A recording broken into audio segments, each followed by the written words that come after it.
Manager pay that's written in here follows what we did for our deputy district attorneys and allows for a 10-year pay scale. So $95,000 would be starting and $116,064 would be ending at the end of 10 years, absent any COLA in the interim. So you could also add on to, I gave you $95,000, $100,000, and $105,000 as starting. I also then went ahead and calculated what would that look like if you did $110,000 or $115,000 as starting. If you started your county manager at $110,000, it would take them up to $134,000 at an ending. And if you started them at $115,000, that would end up at $140,498 ending. So that would give you more similarity. I mean, if you look at Lander County is way below what I'm recommending.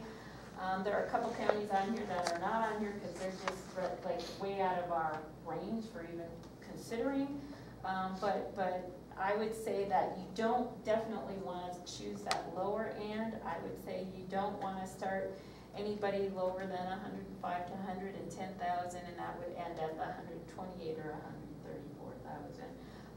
And like I said, I did do the $115,000 as the starting point and came up with $140,498 as an ending point. And Alan, if you have anything to add into that discussion, I would welcome your comments. Thank you, Elizabeth. Again, for the record, Alan Powell. The only thing that I would add is that during the recruitment, perhaps you state the range, but it's going to depend on experience and you know, ultimately where you bring that person in, whether it's 105 or 110 or 115. It's going to depend on, you know, what's negotiated between the board and the successful candidate. And yeah, the salaries vary widely for class, and the data that she has in the documentation show that. You know, the difference between Lyons County and Lander County, for example, are kind of two of the extremes. It's one of those things, you put it out there, you know, maybe you go with the 105 to 128 and see what it takes on the type of people that apply. I think one thing we look at, especially where we live, we're 200 miles from anywhere, it's hard to recruit really qualified people. So if you're going to go out and try to compete and you look at the salary range, I think in order to get the best candidate, you need to put some money out there. We don't need to start at the minimum, but I think that should be something that we look at as far as recruiting. It's hard to recruit anybody for high-level jobs to come. You know how it is living here, and people are always looking, but I think that if we make it an attractive offer to start with what Elizabeth said, that step increases as they progress, we don't need to start them at the top, but I think we definitely need to look at a higher rate than 95,000, because if a person's in some other place, he's got to move here, he's looking at 95,000, and he doesn't know if he likes it. So I think that if you make it attractive, that's my opinion, and I think if we make it a decent salary attractive, and I'm looking at Story, who's got plenty, and I'm looking at Humboldt, 130, we could be in the Story County range, but we certainly don't want to be in the Lander County range. Humboldt, you know, those are higher, but I think if we look at Story, that salary range right there, 115 to 157, if we went in that range and you had, with your 2.5%, you said, Elizabeth, that would take you to 140? Yes. That's just kind of the way my mind is turning, and I don't know. What was the number I was landing on? Which was? The 150. Yeah, but I was looking at the numbers and the counties and trying to become equivalent to those, but yet I recognize the fact that we are rural and it's hard to recruit, and let's get somebody good in here, make the attractive offer, and they can move up the ladder. So that's my, if one of you others think something different, please speak up. No, I agree with that. I mean, we've got to offer a competitive salary if we're going to get qualified candidates. And I'm with you, and 150 is where I was landing. Okay, then I'll just throw this out there, and you can yea or nay. I would look for a motion to approve the county manager pay scale to start at 115. That's kind of what I'll throw out there if I can get a motion for that. I'll make that motion. Motion by Ian to start at 115, Second. second by Shane. Any further discussion? All those in favor? Aye. Opposed? None. Pass unanimous. Thank you. Item 3, discussion for possible action, the approval to begin recruiting efforts for the county manager. Elizabeth? Thank you. Again, I'd like to thank Alan for his help on this. So there are two definite alternatives to doing this. One is to outsource and go with a firm, an HR company that would recruit. You would probably be looking at spending $25,000 to $30,000. And the other one is to keep it in-house and do this with advertising, and then set up a schedule of what we would do as far as interviews. Do you want to have a committee review applications first? Do you want to go ahead and have the interviews here? I heard some interesting ideas from Alan. There are different places we could advertise to make sure we're getting out, like the ICMA is the International County Management Association, or SHROOM, which is the Society for Human Resources Management. NACO advertises, we could advertise NACO. I did reach out to Utah and Idaho Association of Counties. I did hear back from Utah. They are willing to advertise on our behalf for this county manager position. Careers in Government, League of Cities are just some of the different places we could advertise to try and get a really good applicant pool. My concern with a nationwide firm coming in and doing this is, I think we want to look at candidates who are familiar with our area of the country and with our issues. And then we would set up an interview schedule and have them interview with the county commission. I don't know if you'd want a committee to review those applications first before they came to the county commission so they could be properly vetted. And then go ahead and make a decision. I'm looking at this is going to take probably at least 2 to 3 months for the total process, because you figure you want to get those advertisements out, you want to advertise for a period of time, you want to have those applications come in, get them vetted, get the interviews set up, and then go ahead and do your background checks and reference checks before you make a final decision.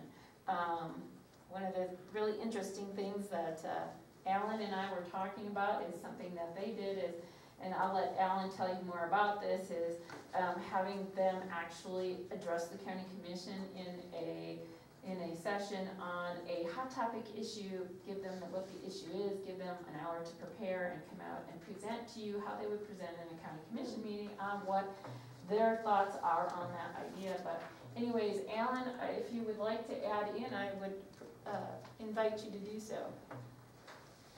Thank you, Elizabeth. Again, for the record, Alan Pelt.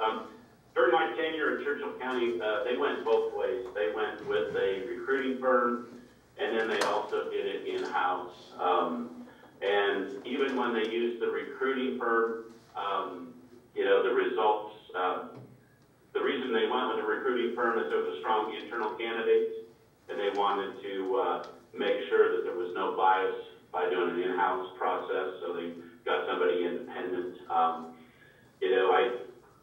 I think the key is advertising in the right locations.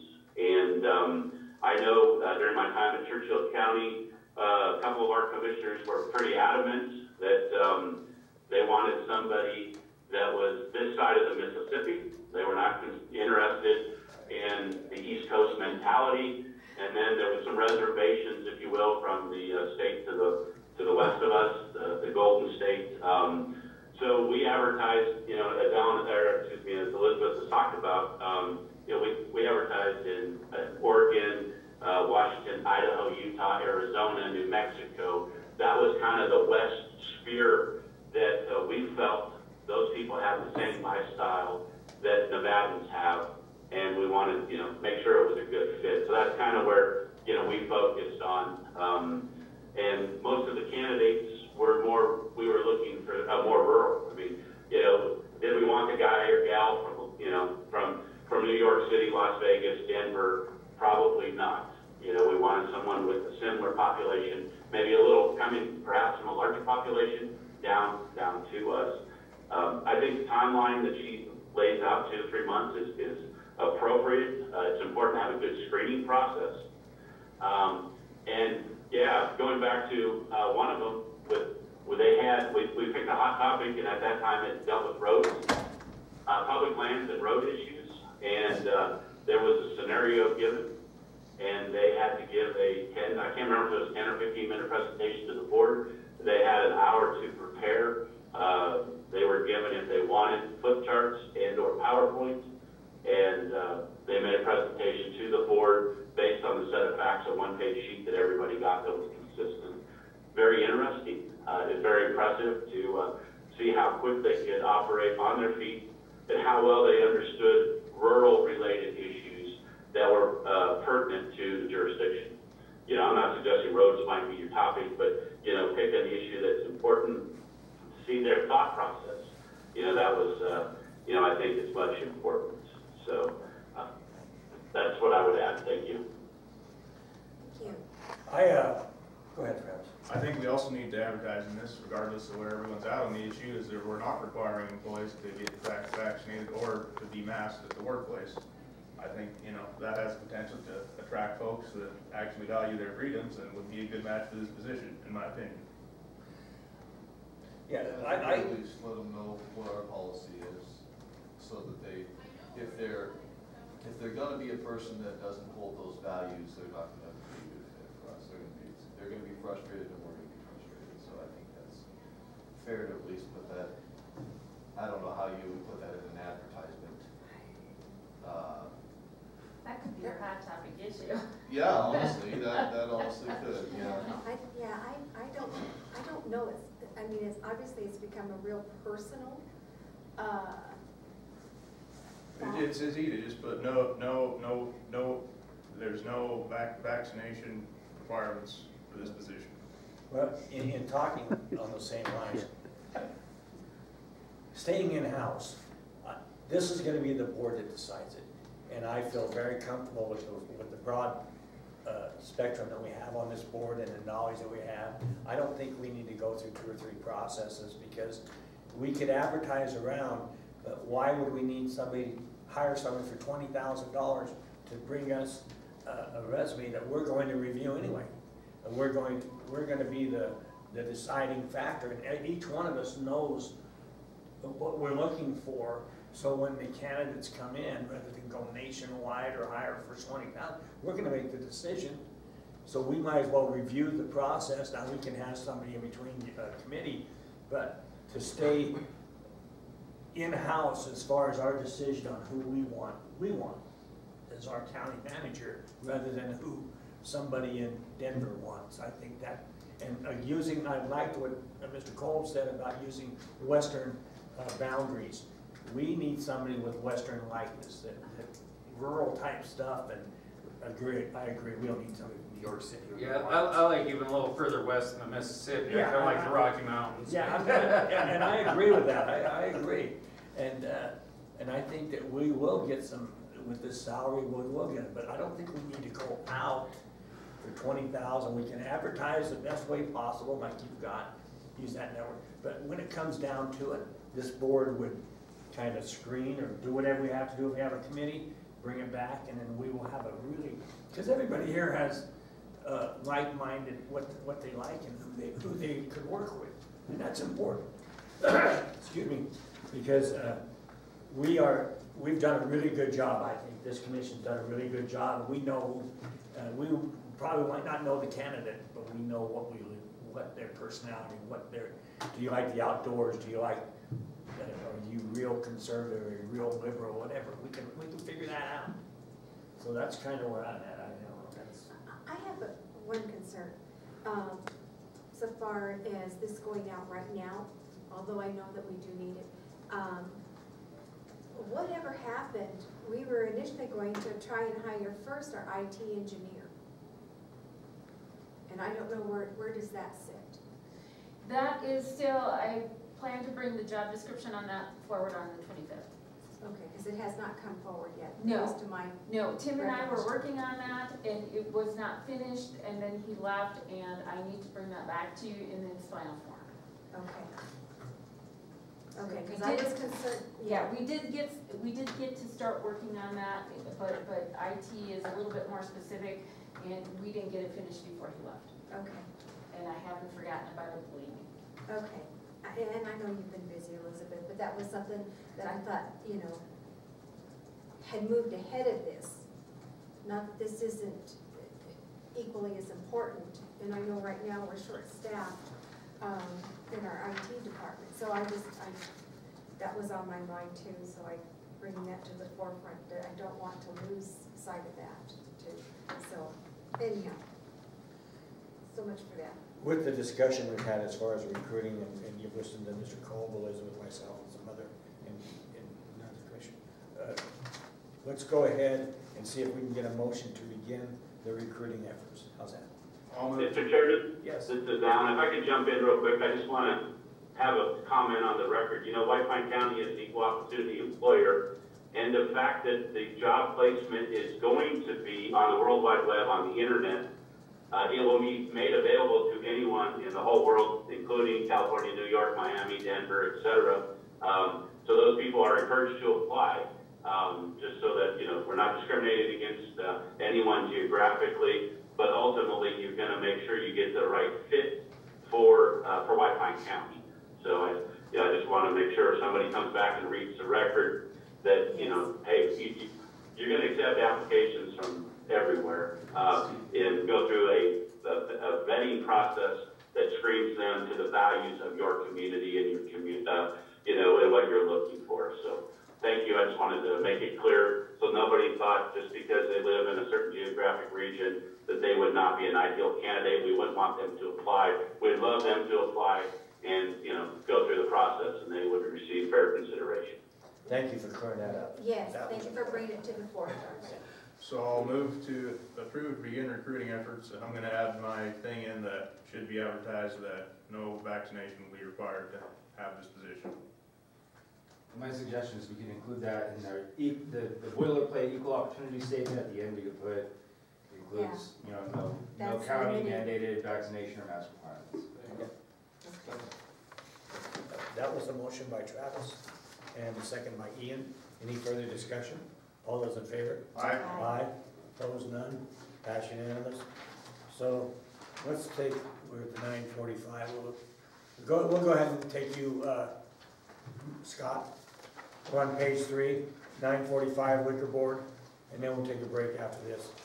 9:45 Liquor Board, discussion for possible action, the approval of an application for liquor license to Brenda McConaughey for the McGill Labor Day celebration for the period beginning September 3rd, 2021, and ending on September 4th, the period beginning, ending on September 4th, 2021, in the McGill swimming pool parking lot. Thank you, Commissioners. First of all, it was just brought to my attention, so we'll probably do a little bit of amending on where this will be located. In fact, Christy is here to kind of speak on that. First of all, Mrs. McConaughey has applied for her application. All the fees have been paid, and the background's been done on that, so we had approved that application. However, speaking to Kirsty, she does have a concern that the event is to be held in the parking lot, where this is the same time as their big splash for the pool is happening. So I'd like to approve, and if she agrees, and to talk to Ms. McConaughey and see if she'd be willing to move that event to the park, so that way we're not dealing with alcohol-related issues at the big splash in the park. Our biggest concern is we don't allow anybody that we know has consumed alcohol or we suspect has consumed alcohol within our pool area.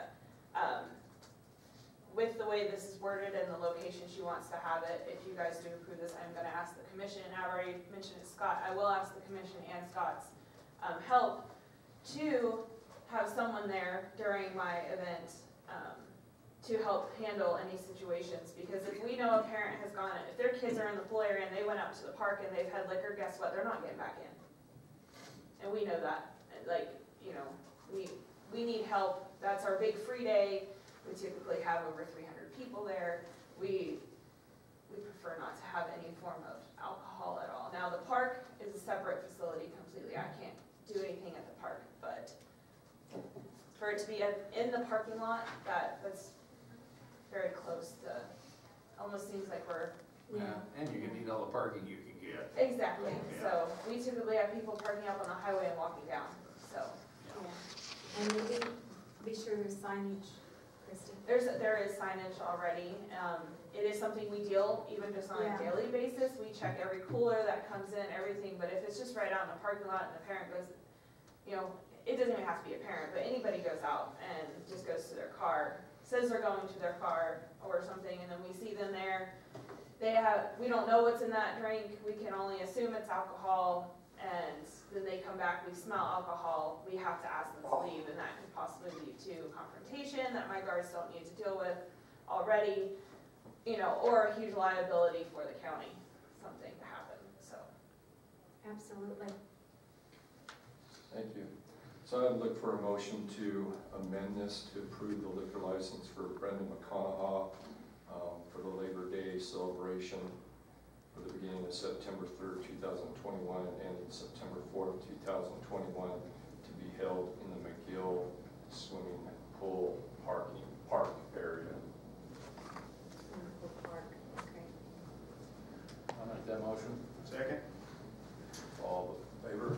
Aye. Thank you. And just as a side thought, we might want to consider changing the name of that park at some point. I don't know, I don't want to ever cause any issues, but swimming pool park, we're two separate facilities. We have nothing to do with the park has nothing to do with the pool. And if for some reason there's something that happens in the future, hopefully God forbid anything does happen, in the writing of things it's a swimming pool park, and that just, I don't know, James could, but you know. My opinion is this is not agendized.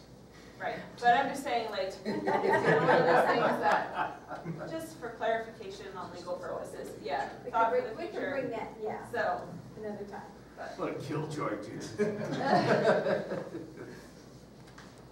okay, thank you, Scott. Yeah, thank you. Thank you for bringing that to our attention. I didn't even think of that. Item 2 is discussion for possible action approval of the minutes from the liquor board meeting held July 14th, 2021. Get a motion for approval, please. Motion to approve? A second. Second. Thank you. All in favor? Aye. Thank you. Okay, we're gonna take a quick break here and then we'll come back and we'll go into the department heads on page 4 because our next item time is at 11 o'clock. So we'll take a quick break and come back to page 4. Can I grab you a second, James? Yeah.